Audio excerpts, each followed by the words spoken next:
Shalom keluarga kerajaan, berjumpa kembali dalam Renungan Harian Livingstone edisi 12 November 2024. Renungan kali ini diambil dari kesaksian Saudara Moses Kurniawan yang berjudul Menjadi Tenang Melalui Pujian dan Penyembahan, yang diambil dari 1 Petrus 4 ayat 7. Keseduhan segala sesuatu sudah dekat, karena itu kuasailah dirimu dan jadilah tenang supaya kamu dapat berdoa. Saya pernah berada pada suatu masa ketika badan saya begitu lelah.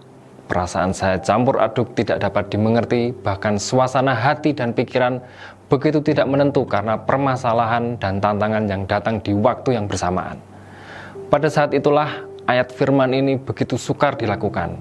Sukar bagi saya untuk tenang dan berdoa. Namun, pada waktu itu ada ibadah yang disiarkan secara online yang saya ikuti. Seketika saya teringat suatu kisah di kitab suci bahwa Raja Saul ketika dihampiri roh yang mengganggu ketenangan diri, dia memanggil Daud untuk memainkan kecapi dan jadilah tenang. Saya berpikir bahwa melalui lantunan kecapi, pujian dari Daud dapat menenangkan hati Saul. Saat itu, saya langsung fokus mengikuti siaran online ibadah dan menikmati setiap sesi pujian dan penyembahan. Pada mulanya, sukar bagi saya untuk konsentrasi menyembah.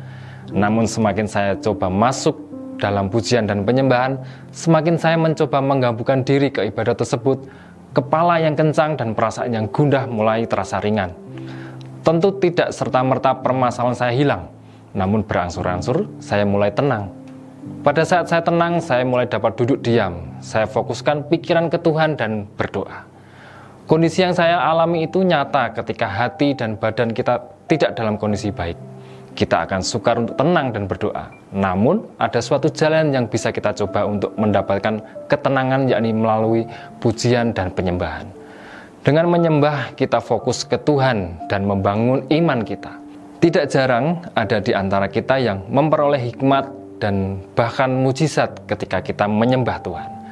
Pada saat kita sudah menjadi tenang, pikiran jernih mulai muncul. Kita dapat merangkai kata untuk berdoa.